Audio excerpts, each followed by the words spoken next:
Hey there, today we're going to talk about something that affects millions of people around the world, high blood pressure, and a surprisingly simple factor that can have a huge impact on its salt. You may have heard your doctor tell you to watch your sodium intake, but why does salt matter so much? Let's break it down.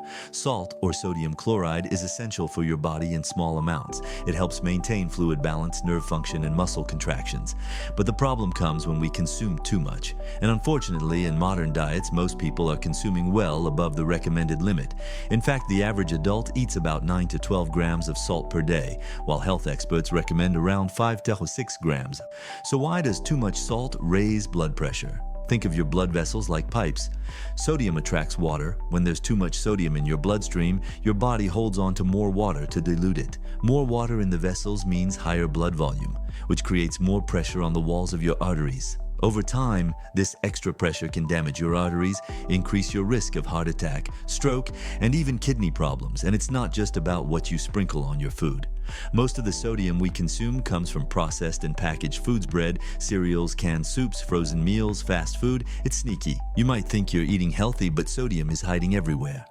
The good news is this: by cutting down your salt intake, you can significantly reduce your risk of high blood pressure. Studies show that people who reduce salt see their blood pressure drop within weeks, sometimes even days. And here's the kicker: it doesn't require fancy drugs or extreme diets. It's a simple adjustment that your body responds to remarkably quickly. In this video, we're going to explore how to reduce salt effectively, why it works, and how it affects your body day by day. By the end, you'll understand why cutting salt isn't just a recommendation. It's one of the most powerful steps you can take for your heart and overall health. Let's dive a little deeper into what salt does inside your body.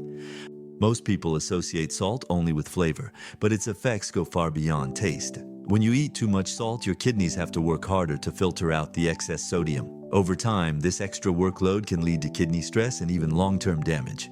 Your kidneys regulate blood pressure by balancing sodium and water levels. Too much sodium disrupts this balance, and your blood pressure rises as a result. High salt intake also affects the endothelium, which is the thin layer of cells lining your blood vessels. Excess sodium can make the endothelium stiff and less flexible, which is a major factor in the development of hypertension. Over time, stiff arteries increase the risk of heart disease, stroke, and other complications. And there's another factor you might not think about: salt triggers inflammation. Studies suggest that too much sodium can promote inflammation in the body, which further contributes to vascular damage and raises blood pressure. It's like a domino effect. One high salt meal doesn't seem harmful, but over weeks and months, it accumulates.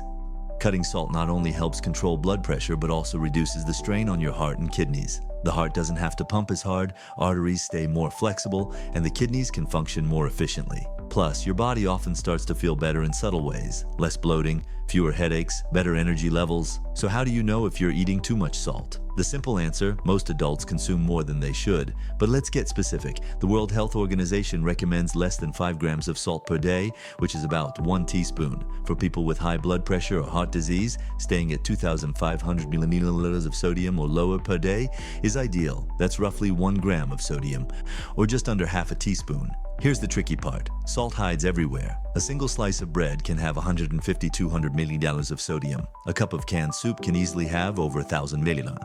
And fast food, a burger, fries, and a soda can total 3,000 milliliters of sodium in one meal. The takeaway is simple: pay attention to labels and aim to reduce processed foods. Start small, swap high sodium items for fresh vegetables, fruits, lean meats, and whole grains.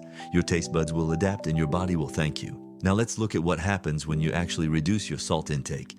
You might think it takes months to see results, but your body responds surprisingly quickly. Day 1-3. You may notice less bloating. Sodium attracts water, so reducing it helps your body shed excess fluid. Week 1. Blood pressure starts to stabilize. If you measure in the morning and evening, you may already see a drop of 5 to 10 points. Week 2-3. Your arteries feel less stressed and circulation improves.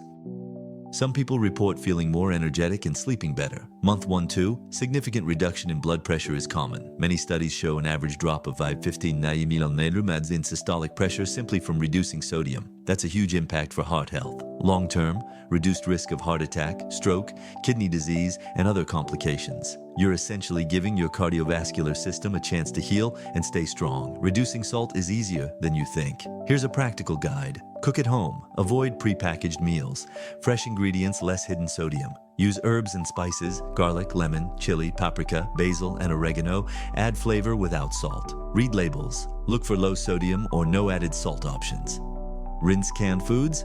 Beans and vegetables can lose up to 40 of sodium when rinsed. Gradual reduction. Don't go cold turkey.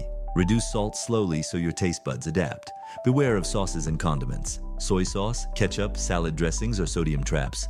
Foods to focus. On vegetables, spinach, broccoli, bell peppers, cucumbers, fruits, apples, berries, oranges, bananas, whole grains, brown rice, quinoa, oats, lean proteins, chicken, turkey, fish, legumes, healthy fats, olive oil, avocado, nuts, seeds. These foods are naturally low in sodium and help maintain healthy blood pressure. Common mistakes to avoid: thinking low sodium means no salt at all. You still need small amounts for balance. Over-relying on salt substitutes. Some contain potassium, which can be risky if taken excessively. Ignoring hidden sodium, sauces, bread, canned food, fast food. Expecting instant results. It takes consistent effort for long-term benefits. Lifestyle tips to boost results.